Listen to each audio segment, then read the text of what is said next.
Hari ini masuk ke semester 4 di pertemuan pertama mata kuliah Komunikasi Bermedia Komputer alias Computer Mediated Communication, biasa disebut disingkat CMC ya. Jadi saya akan menjelaskan beberapa hal selama satu semester dan apa saja yang harus kalian lakukan ya. Dan mata kuliah ini sifatnya case based learning ya. Jadi kita studi kasus, problem based, kita memecahkan atau menganalisis sebuah permasalahan. Jadi saya akan memaparkan beberapa hal karena ini kan core-nya itu masih masuk komunikasi ya.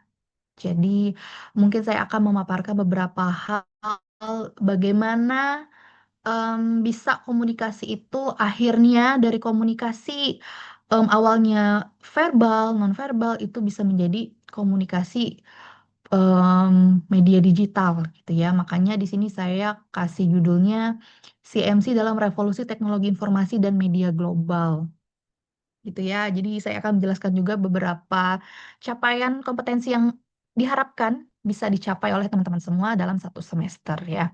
Jadi saya harap semuanya bisa hadir ya satu kelas karena di sini nanti akan saya jelaskan untuk tugas-tugas dan lain sebagainya ya. Kita nggak usah lama-lama, saya introduction aja mungkin ya, tapi saya tetap harus mention apa sih CMC itu. Oke, lanjut. Berikut deskripsi mata kuliah CMC ya. Jadi sekarang fakta bahwasanya teknologi sudah semakin canggih, semakin bagus ya. Jadi em, tujuannya adalah agar teman-teman bisa memahami bahwasanya teknologi komunikasi itu mengalami perubahan dari awalnya konvensional menjadi hal-hal yang sifatnya digital sekarang ya. Jadi kami sebagai tim pitching mengharapkan teman-teman mampu untuk menganalisis, mempelajari, memahami strategi dan komponen bertukar informasi dan berkomunikasi yang dapat diterapkan di dunia korporasi. Kemudian diharapkan juga teman-teman mampu memahami dan mengaplikasikannya dalam kehidupan sehari-hari. Yang dimana saya yakin teman-teman sudah melakukan kegiatan CMC ya selama ini gitu. Karena pasti ada aspek-aspek media sosial yang kalian gunakan atau misalnya em, kerjaan-kerjaan tugas kuliah maupun non-akademik yang digunakan atau apa namanya dilakukan baik secara digital maupun non digital gitu ya. Yang pasti saya yakin teman-teman setiap orangnya pasti punya medsos, paling tidak satu medsos ya. Dari situ kita akan tahu bagaimana cara manusia berkomunikasi. Ini ya deskripsi mata kuliahnya. Jadi diharapkan teman-teman nanti juga mampu mengetahui beberapa teori komunikasi yang mungkin karena memang kita bukan core prodi komunikasi ya, tapi paling tidak kita ada di jurusan ilmu komunikasi dan di mana teman-teman wajib untuk mengetahui sedikit mungkin teori-teori yang ada di dalam komunikasi yang nanti akan tercantum di dalam beberapa materi pertemuan. Berikut untuk deskripsi mata kuliah, kemudian capaian mata kuliahnya. Kami harapkan 5 poin ini mampu teman-teman jalani ya. Dan di akhir semester diharapkan teman-teman mampu memahami, tadi memahami dan mengaplikasikannya dalam kehidupan sehari-hari. Jadi paling tidak teman-teman tahu teori dan prinsip dalam proses CMC itu kayak gimana sih? Kemudian mampu memilih dan menggunakan teknologi komunikasi secara interpersonal maupun kelompok, maksudnya secara individu maupun kelompok ya. Kemudian mampu memiliki keterampilan berpikir kritis seperti biasa critical thinking dan problem solving. Kemudian bagaimana kalian mengambil keputusan dalam mengevaluasi konten-konten dan budaya di dunia maya. Yang sekarang itu disebutnya media sosial ya.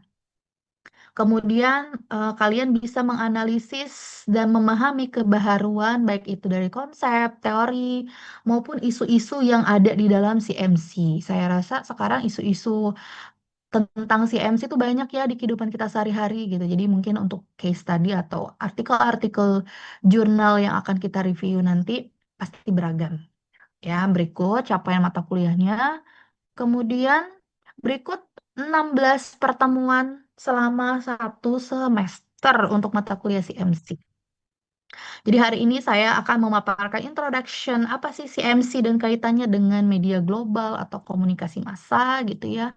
Kemudian di minggu depan kita akan bahas komunikasi dalam em, teori dan konsep serta elemen-elemen dalam komunikasi itu apa sih gitu ya. Jadi kita akan spill sedikit di pertemuan 2. Kemudian di pertemuan 3 ada tentang perkembangan dunia digital dan sosial media. Kita akan bahas seperti apa sih ritme media sosial saat ini gitu ya. Perkembangan dunia digital tuh mencakup apa aja? Ya, itu di pertemuan 3. Kemudian pertemuan 4 kita akan membahas tentang media morfosis yang kalau kalian media morfosis mirip katanya dengan metamorfosis. Jadi konsep-konsep perubahan dari media lama ke media baru. Seperti apa sih sekarang gitu ya? Apakah em, jejak-jejak atau history dari media lama itu adalah pijakan em, kita saat ini gitu ya? Nah, itu akan dibahas di media morfosis. Apa saja sih media-media yang bisa disebut dengan media morfosis. Kemudian di kelas besar di pertemuan 5 dan 6 akan diisi oleh Ibu Ana Kuswanti em, dengan materi pertemuan 5 digital deception dan misinformasi, kemudian model komunikasi dan jaringan komunikasi data. Ya, jadi nanti akan diisi oleh Bu Ana Kuswanti yang mungkin teman-teman juga udah pernah diampu oleh beliau ya. Jadi nanti akan diampu oleh beliau. Kemudian pertemuan 7 kita akan membahas isu-isu dalam berkomunikasi dan bermedia. Ya, jadi kayak yang tadi saya sampaikan sebelumnya, em, case study-nya pasti banyak sekali untuk berkomunikasi dan bermedia CMC ini ya. Jadi kita akan bahas isu-isu apa aja sih yang lagi trending dan isu-isu apa aja yang mungkin bisa kita bahas dan kita jadikan solusi gitu ya. Atau mungkin ada beberapa materi yang perlu kita petakan seperti apa sih isu-isu mostly ranknya apa gitu yang menjadi isunya. Itu kan kita pelajari di pertemuan 7. Kemudian lanjut UTS di pertemuan 8. Setelah UTS ada pertemuan tentang pola perilaku komunikasi secara daring. Ya, jadi kalau teman-teman masih nge dengan information behavior, kita juga akan membahas itu, tapi kita akan bahas dari segi digitalnya. Kemudian pertemuan 10 ada TLCU, jadi kita akan belajar tentang model dan literasi. Pertemuan 11 tentang krisis informatics ini berhubungan dengan bagaimana informasi atau komunikasi disampaikan ketika saat-saat krisis. Misalnya kayak bagaimana sih penyampaian berita atau informasi ketika bencana gitu ya, atau hal-hal urgent lainnya. Itu akan dibahas di pertemuan 11. Kemudian pertemuan 12 akan membahas media sosial ekologi. Jadi kalau ekologi itu jadi kita em, mencari tahu atau menganalisis bagaimana ekosistem manusia ya berpengaruh terhadap media sosial. Itu ya, sikap-sikapnya mungkin akan sama dengan pola, pola perilaku, tetapi kalau ekologi kita lihat juga dari segi non-digitalnya. Pertemuan 13 tentang AI, jadi nanti kita akan bahas bagaimana pengaruh AI dalam CMC yang tentu saja pasti perannya sangat besar untuk berkomunikasi, kemudian SEO dalam apa namanya pencarian media juga ya. Nanti akan dibahas di pertemuan 14. Di 15 kita akan ada review perkuliahan selama satu semester dan ada UAS di pertemuan 16. Ini ya untuk materi satu semester yang harus kalian jalani. Kemudian, oke, kita masuk ke apa ya, saya spill dikit tentang era komunikasi. Bagaimana nanti kaitannya dengan CMC ya. Jadi komunikasi bermedia komputer kan dia base-nya adalah media.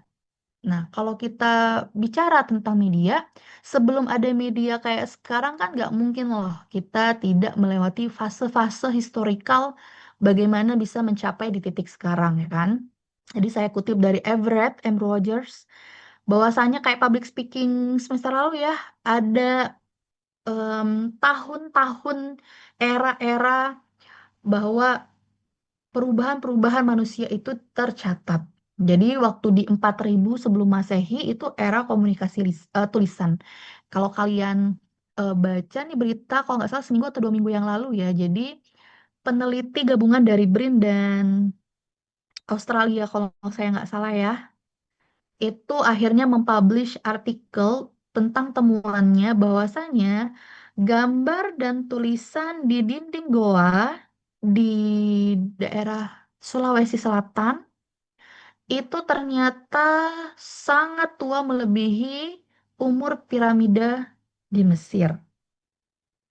Ya, jadi bisa kita tarik kesimpulan bahwasannya pada zaman dahulu, teman-teman pasti masih ingat dulu belajar di sekolah tentang sejarah bahwa manusia-manusia purba zaman dulu itu menulis lewat dinding goa, ya, digambar tuh, kemudian menulis di atas batu yang sampai sekarang kita masih bisa tahu buktinya, tulisan Sanskerta di batu, kemudian tulisan ada apa namanya ukiran-ukiran di candi dan lain sebagainya. Bahkan ada tulisan-tulisan yang ditulis di atas serat-serat daun.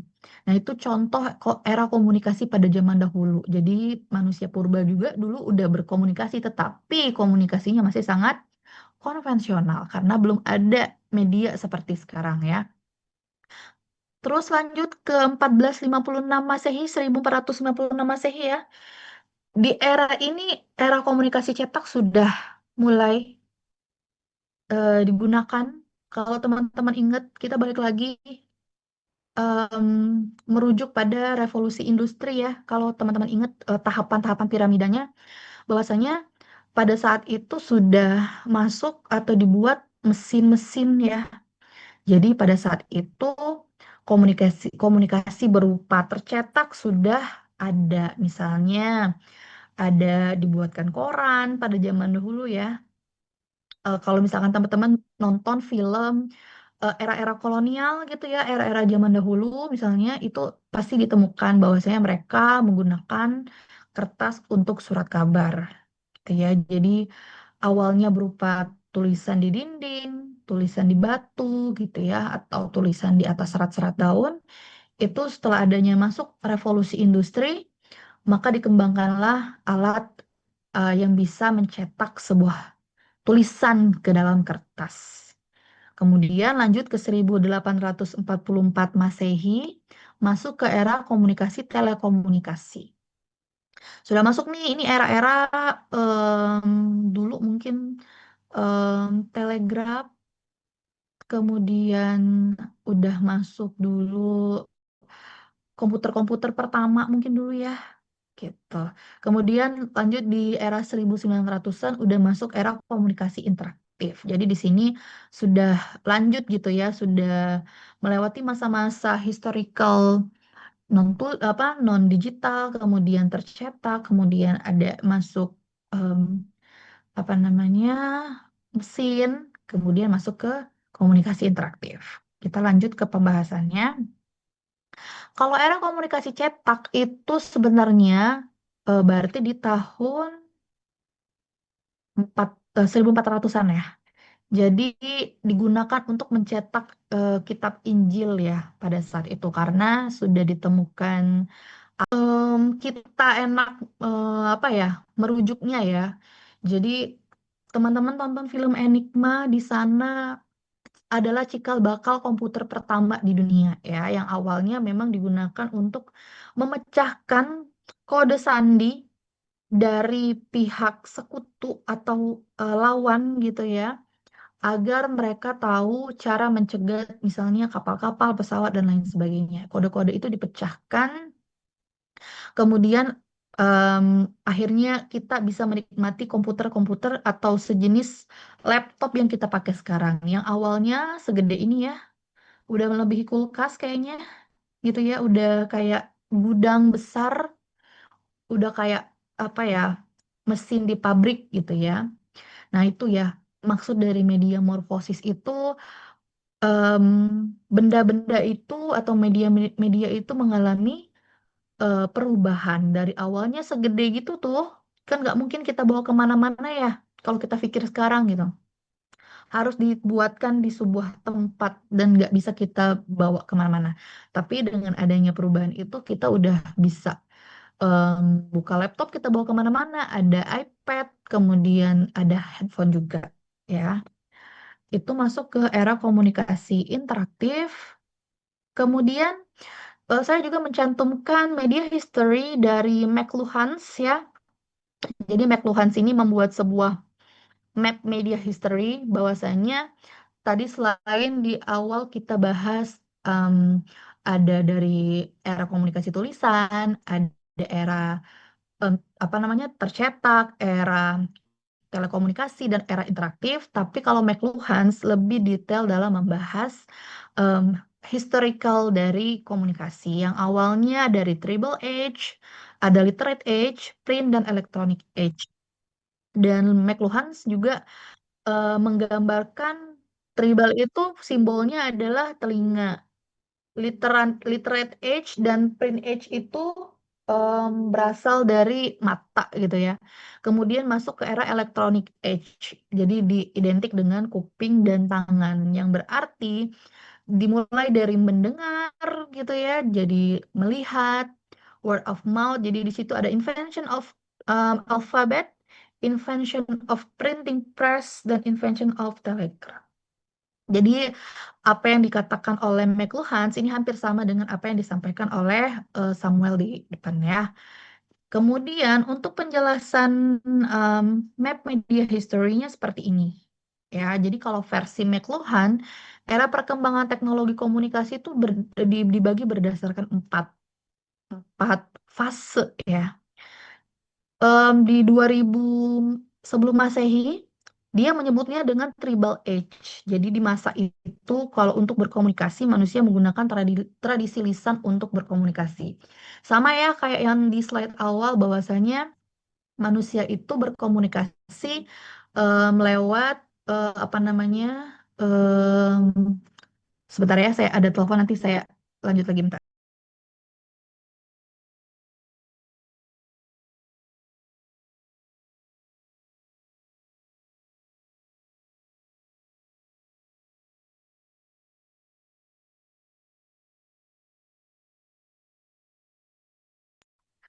Oke, lanjut ya.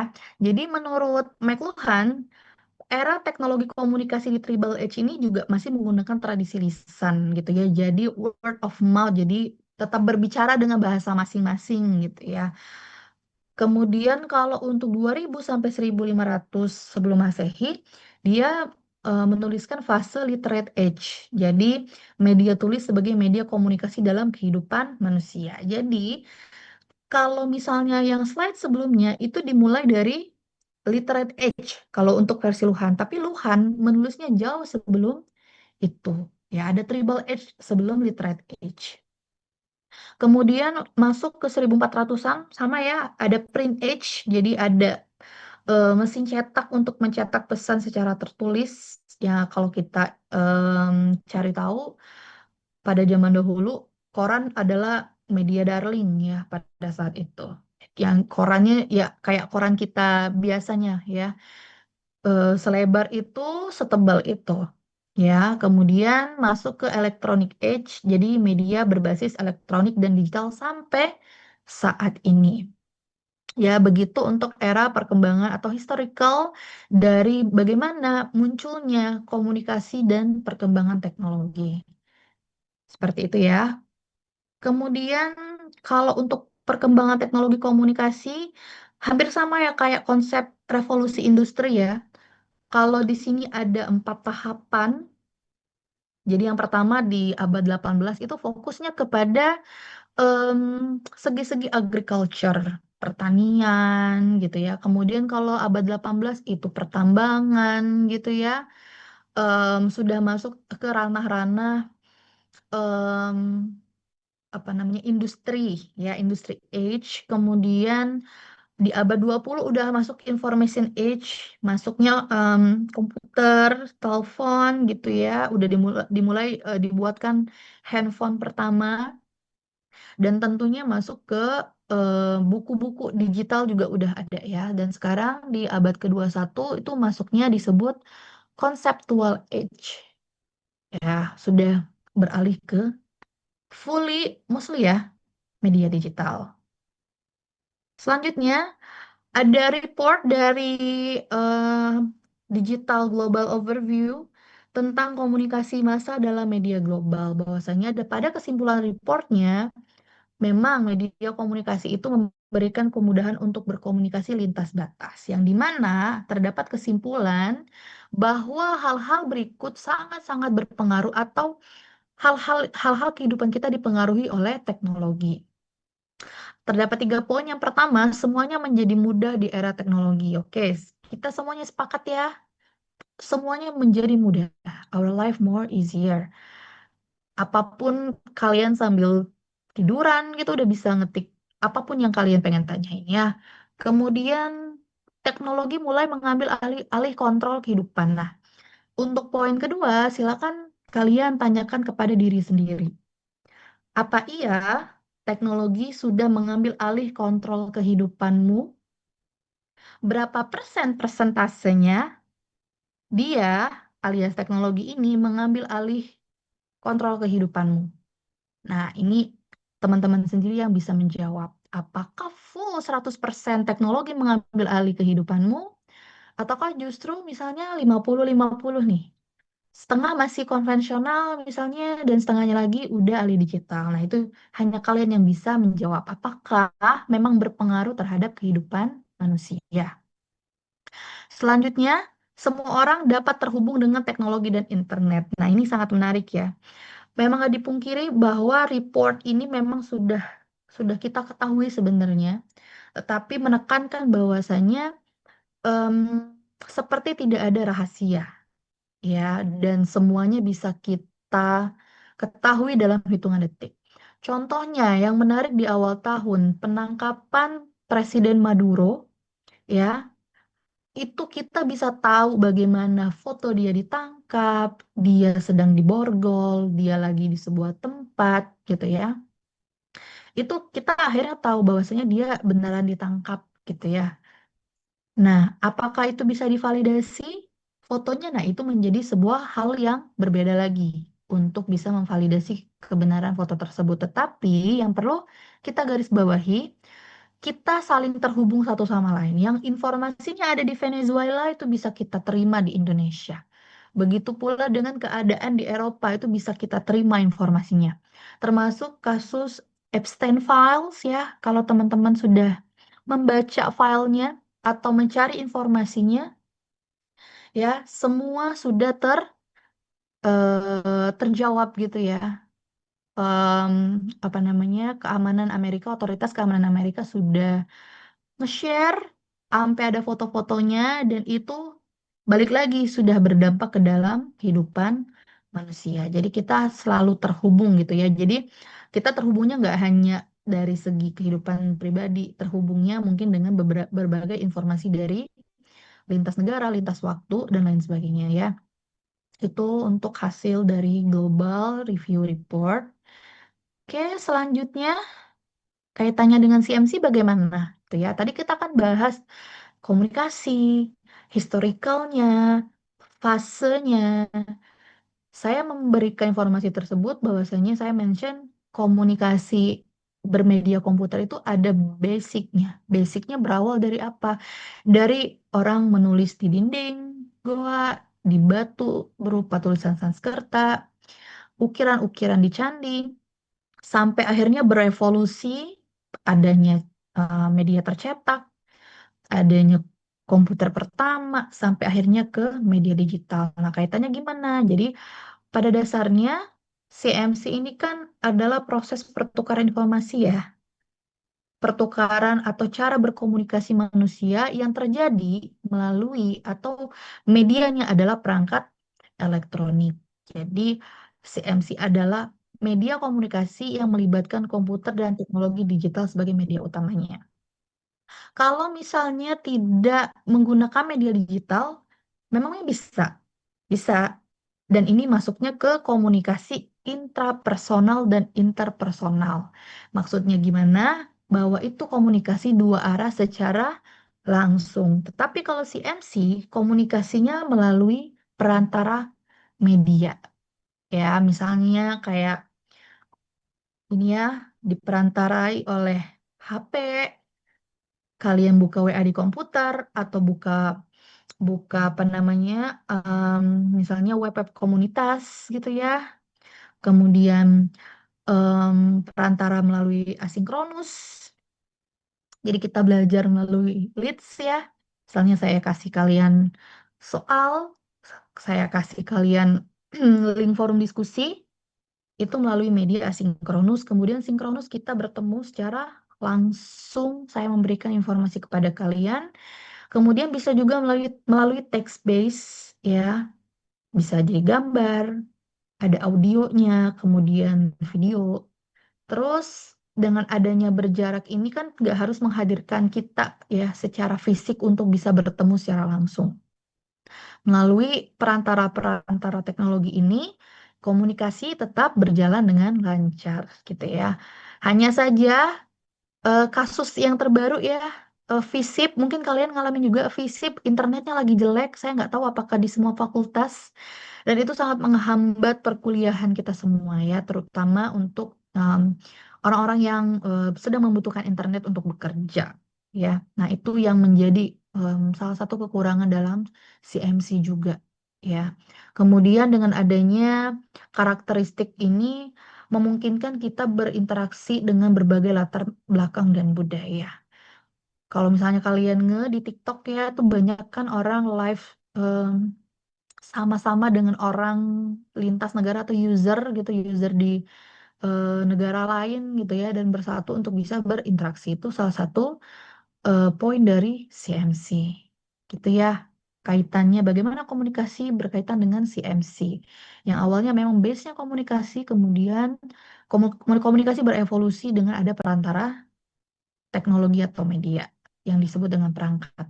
Ya, seperti itu untuk penjelasan CMC. Oke, kita lanjut. Silahkan dibaca, teman-teman. Jadi kita ada UTS dan UAS sebagai syarat wajib yang harus kalian ikuti. Jika UTS tidak mengikuti, maka tidak bisa mengikuti UAS dan hasilnya kalian harus mengulang lagi tahun depan ya. Jadi dimohon untuk keaktifan teman-teman semua untuk bisa menyelesaikan target satu semesternya. Kemudian karena kita metode pembelajarannya case-based learning, jadi nanti kita akan banyak menganalisis atau membahas studi-studi kasus ataupun artikel-artikel jurnal yang memuat topik-topik CMC atau materi-materi selama 16 pertemuan ya. Kemudian untuk diskusi kelompok dan presentasi, jadi ada beberapa hal ya yang harus teman-teman dengarkan, nanti boleh ditanya di akhir ya. Jadi akan ada observasi lapangan sebagai tugas kelompok dan individu. Jadi observasi lapangan dimulai dari pertemuan hari ini sampai pertemuan 8. Yaitu sekitar 2 bulan, 4 minggu ya, 8 minggu. Jadi teman-teman harus mempersiapkan untuk surat izin gitu ya, untuk mencari tempat yang bisa diwawancarai atau diobservasi. Jadi kami tim teaching memberi waktu selama 8 minggu. Ya, jadi nanti ketika setelah UTS teman-teman harus langsung presentasi. Ya, oke. Poin yang kedua, ada 6 materi yang akan saya jelaskan di belakang slide nanti. Jadi satu materi itu berisi 2 kelompok, tetapi tempat penelitiannya berbeda, tempat observasinya berbeda ya. Kemudian yang C, satu kelompok berisi 3 orang karena ini kelasnya berjumlah 40 ya. Jadi bisa dibagi rata semuanya. Kemudian tempatnya boleh di mana aja, mau di institusi, mau di company, di media korporasi, di masyarakat, sekolah, bebas. Saya serahkan kepada teman-teman untuk bisa improvisasi ya. Kemudian untuk diskusi dan presentasi, masing-masing kelompok harus fokus membahas materi yang akan saya jelaskan di pertemuan 9 hingga 14. Jadi setiap pertemuan akan ada dua kelompok yang presentasi dari hasil observasi di lapangan. Oke, selanjutnya ini ya list materi observasi dan presentasinya. Jadi ada 6 pertemuan setelah UTS, pertemuan 9, 10, 11, 12, 13, dan 14.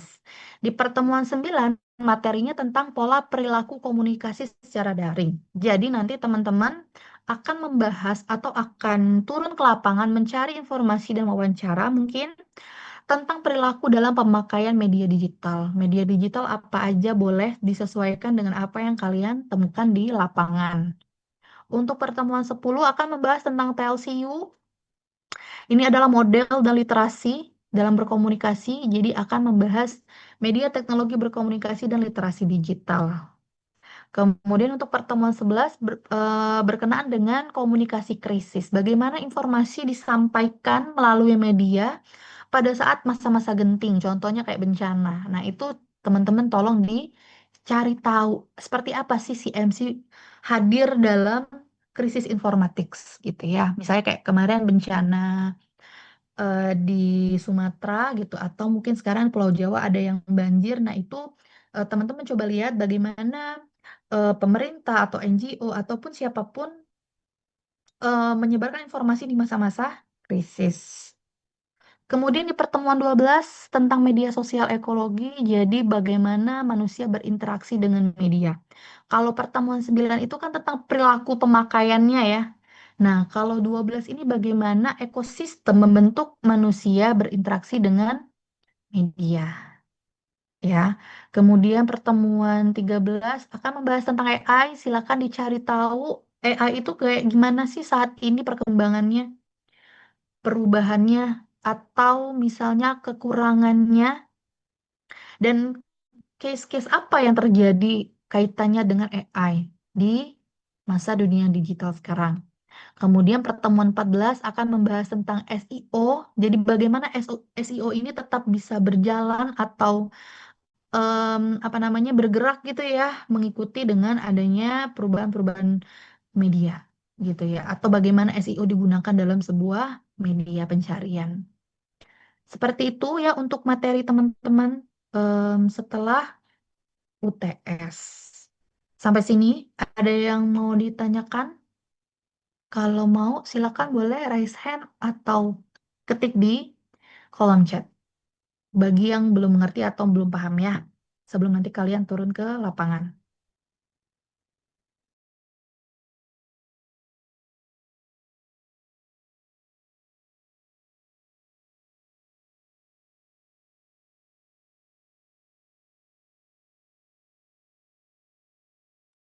Mbak, saya izin bertanya. Untuk outputnya nanti berarti itu dalam bentuk apa ya Mbak? Makalah kah atau seperti apa? Oke. Jadi teman-teman observasi itu nanti di TM9 berupa PPT dulu aja ya, berupa PPT dulu aja. Jadi nanti saya masih belum bisa menentukan apakah harus outputnya berupa proposal. Oh, sorry, bukan proposal, laporan. Apakah kita akan membahas soal? Tapi so far kita akan membahas soal dulu aja. Tapi untuk pertemuan tiap minggu itu cukup di PPT aja dulu. Sambil mungkin teman-teman em, apa namanya nanti kalau saya minta bukti foto, dokumentasi ataukah transkrip wawancara atau seperti apa nanti boleh ditunjukkan aja gitu ya. Oke, terima kasih Mbak. Oke, ada lagi yang mau ditanyakan teman-teman? Untuk pertemuan CMC, jadi minggu depan kita akan bahas em, elemen-elemen komunikasi ya. Gitu. Jadi diharapkan teman-teman hadir semua di Jumat depan. Semoga nggak ada hambatan cuaca ya. Oke, ada lagi yang mau disampaikan? Oke, silakan Raihan. Mbak, saya ingin bertanya. Jadi sebenarnya ini case based story ya. Jadi beberapa hari lalu saya melihat konten di Instagram Reels itu konten isinya membahas tentang akun Instagram yang kontennya itu diisi sama AI gitu. Jadi ceritanya ada AI yang dia storytelling tentang informasi sesuatu terus dan viral gitu, likes-nya banyak, terus followers akunnya itu kurang lebih sekitar 18 ribuan dan itu dibahas sama akun yang saya lihat itu kontennya. Dan di titik itu tuh saya ngelihatnya bahwa sampai saat ini media sosial bahkan sudah bisa menggantikan influencer sebagai AI sudah bisa menggantikan influencer gitu. Udah bisa menggantikan pekerjaan influencer. Jadi sebenarnya yang ingin saya mintai pandangan ke Mbak Tia adalah Mbak Tia, menurut pandangan Mbak Tia tuh dalam jangka waktu dekat akan seperti apa gitu media sosial ke depannya. Itu aja sih, terima kasih. Oke, jadi nanti bisa jadi masukan juga ya bagi teman-teman yang akan membahas AI untuk observasi. Jadi nanti dicari aja tempatnya, misalnya ke Komdigi boleh gitu ya, atau em, korporasi-korporasi yang membahas tentang AI itu banyak ya. Jadi mungkin bisa datengin ke sana. Oke, berkenaan dengan pertanyaan Raihan ya, kamu minta tanggapan saya ya. Jadi em, karena saya pernah ikut pelatihan AI ya, waktu itu yang diselenggarakan oleh AJI, apa namanya, Asosiasi Jurnalistik Indonesia. Jadi kami dari berbagai dosen di Jakarta ya, terutama itu membahas bagaimana kaitan AI ini dengan kehidupan masing-masing, terutama bagi dosen ya yang memang apa namanya ya, fokusnya itu sangat terbelah sekali. Di satu sisi memang kita mengharapkan teman-teman punya kompetensi critical thinking atau design thinking dalam belajar, tetapi dengan adanya media juga kita nggak bisa menutup kemungkinan itu sangat membantu teman-teman semua dalam melakukan pencarian informasi. Nah, sekarang update terbaru dari pihak Ajinya itu kan ada ketua ketua AI Indonesia-nya saya lupa namanya ya, em, dari kalau nggak salah dari Mercu Buana atau Atma Jaya. Jadi sekarang masih disusun aturan-aturan yang membahas bagaimana kapasitas penggunaan AI dalam akademik ya. Jadi selain dibahas di akademik, dibahas juga dalam kelangsungan em, pekerjaan manusia. Nah, itu sampai sekarang kami masih menunggu adanya aturan itu dan mereka akan bekerja sama dengan pemerintah juga ya informasinya. Jadi sekarang kami belum belum apa namanya menerima informasi tersebut bagaimana aturan penggunaan AI, batasan-batasannya. Karena jujur ya, kalau dari informasi yang kamu sampaikan tadi, itu betul banget sulit untuk dideteksi mana yang AI mana yang bukan. Kayak kemarin itu lagi heboh, ada satu foto perempuan yang katanya itu hasil AI. Jadi beda ya kalau foto kita di diedit ke AI itu beda ya. Ini beneran hasil bentukan AI yang nggak berdasarkan foto sama sekali. Nah, itu kan bagaimana kita bisa menseleksi dan memverifikasi atau memfilter itu kan masih belum ada rules-nya. Nah, itu yang sekarang menjadi dampak. Kalau saya bilang ya, saya pribadi dampak em, buruk yang terjadi gitu dengan adanya AI. Penyalahgunaan. Kalau teman-teman tahu ya yang lagi heboh waktu di Twitter, ada foto perempuan yang diubah, yang dia memakai baju biasa diubah menggunakan, maaf ya, bikini gitu kan. Itu kan sudah termasuk udah ranahnya udah melenceng ke arah kekerasan seksual dan lain sebagainya. Nah, itu yang sekarang sedang ditunggu bagaimana batasan-batasan filter dan standarisasinya terhadap hal-hal tersebut. Karena saya akui masyarakat Indonesia kan banyak sekali ya. Saya nggak tahu udah berapa sekarang, mungkin udah 300 juta berdasarkan statistik. Kita nggak semuanya bisa teredukasi. Nah, gitu. Sulitnya di situ.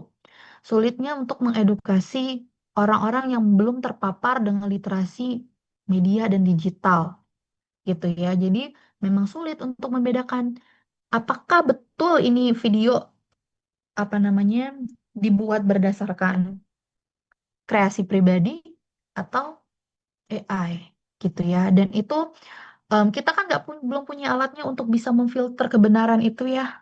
Standar-standarnya seperti apa dan itu semakin masif sekali dan jujur sangat meresahkan ya. Nah, itu sih yang sekarang bagaimana teman-teman bisa melihat itu dari sisi praktisi.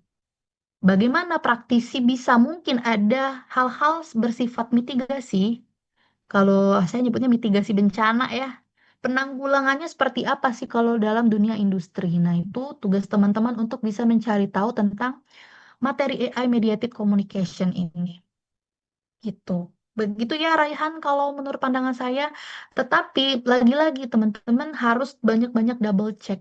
Meskipun memang agak menyulitkan kita untuk bisa melihat satu berita dengan berita lain, satu foto dengan foto lain, kebenaran hasil dari naskah akademik kah atau misalkan video kah dan lain sebagainya. Nah, itu memang memang perlu effort. Dan sekarang juga karena tadi kamu bahas video ya. Sekarang em, video-video misalnya iklan, film pendek dan lain sebagainya itu sudah agak apa ya? Nggak terkikis bahasanya, tapi agak sedikit diresahkan dengan adanya penggunaan AI gitu ya. Termasuk misalnya kayak desain. Jadi kalau desain interior itu kan em, sekarang udah dijajah juga ya dengan AI gitu. Orang-orang udah nggak mungkin sekarang udah pakai AI aja deh untuk mendesain sebuah em, kamar, rumah, ruangan. Sedangkan di balik semua itu ada keilmuan khusus yang membahas tentang desain interior gitu ya. Orang-orang arsitek, orang-orang DKV, desain interior itu mumpuni ilmunya tetapi dikalahkan dengan AI. Nah, itu yang menjadi kebimbangan. Yang masih kita tunggu bagaimana sih standarisasinya. Kayak gitu ya. Gitu ya Raihan. Betul ya Raihan yang bertanya ya. Betul, Mbak. Terima kasih, Mbak. Oke, kayak gitu ya nanti kalau ada yang dapat tema tentang AI mungkin bisa ditanyakan kepada perusahaan-perusahaan AI di Indonesia atau pakar-pakar AI di Indonesia gitu ya. Ada lagi yang mau ditanyakan teman-teman?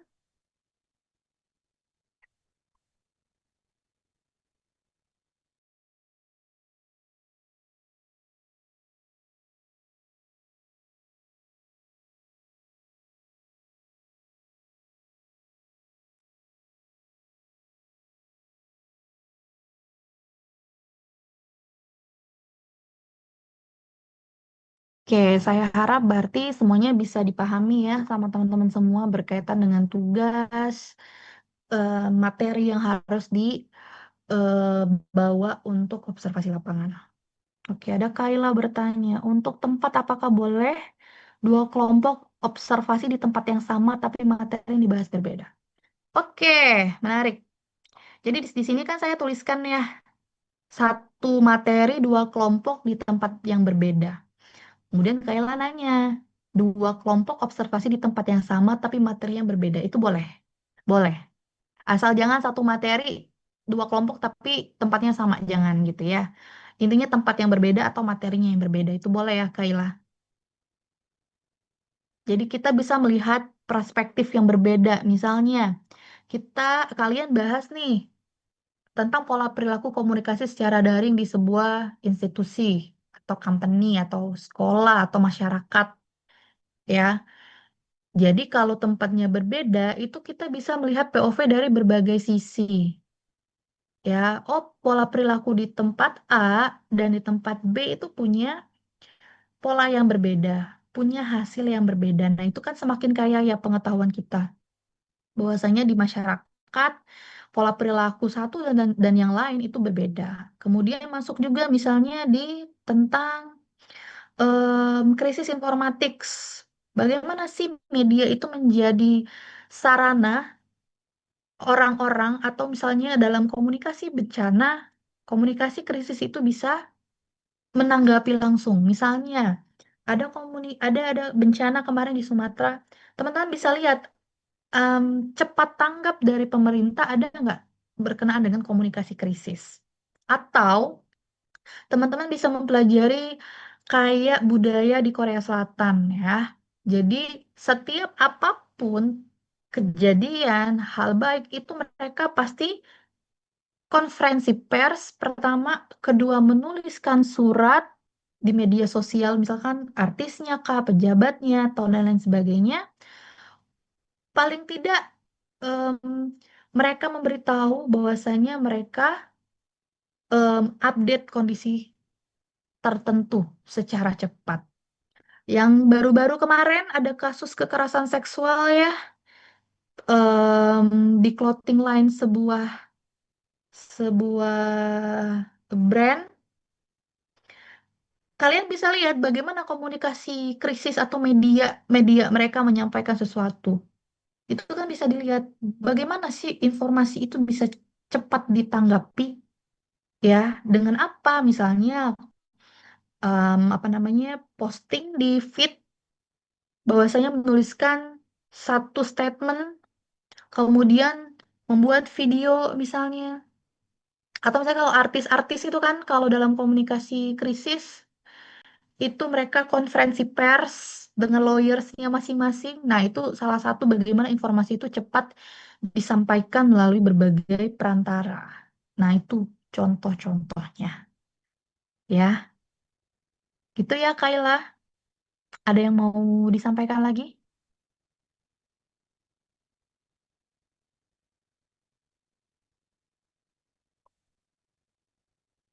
Oke, sama-sama. Begitu ya, teman-teman, untuk apa namanya, apa instruksi. Jadi diharapkan hari ini em, sudah buat kelompok, saya serahkan kepada teman-teman semua, pilih kelompok sendiri saja, ya. Enjoy. Nanti tolong dituliskan di list di grup ya. Jadi saya bisa tahu kelompoknya apa aja. Dan saya harap nih, karena sudah pembagian kelompok dan materi, sudah ada ketua kelas belum di CMC A ini? Kalau udah ada ketua kelas kan lebih enak ya, kita bisa menghandle jalannya satu semester. Udah ada atau belum kira-kira? Atau ada yang mau jadi volunteer? Belum ada. Siapa yang mau jadi volunteer? Alzam udah pernah nih Alzam. Coba selain Alzam siapa nih?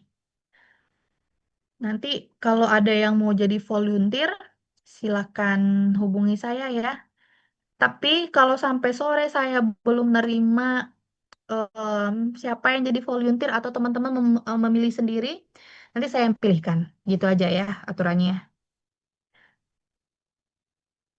Oke, kalau begitu, kalau tidak ada yang mau ditanyakan, mungkin pertemuan kita di awal perkuliahan sampai di sini dulu ya. Jadi silakan difikirkan dari pertemuan sekarang mau kemana, kelompoknya siapa aja. Jangan lupa dibuatkan surat izin ya. Jadi teman-teman kalau mau keluar dari kampus untuk observasi harus ada wajib surat izin. Nanti ajukan aja lewat website Visip. Kalaupun dibutuhkan atas nama dosen siapa, mata kuliah siapa, dituliskan aja. Atas nama saya sebagai dosen pengampu kelasnya ya. Dan dituliskan mau kemana dan mata kuliah apa. Itu nggak apa-apa, digituin aja kalau misalkan diminta atas nama dosen atau mata kuliah ya. Kayak gitu, jadi nanti kalau ada update akan saya share di grup kelas. Begitu ya. Oke, terima kasih teman-teman. Jika tidak ada yang ditanyakan, saya akhiri. Terima kasih. Semoga di minggu depan kita cuacanya baik, bisa bertemu secara langsung ya. Terima kasih. Silakan boleh meninggalkan Zoom. Terima kasih, Mbak. Terima Terima kasih banyak, kasih, Mbak. Mbak. Kecuali Baik. Nasya ya, Nasya jangan live dulu ya Nasya.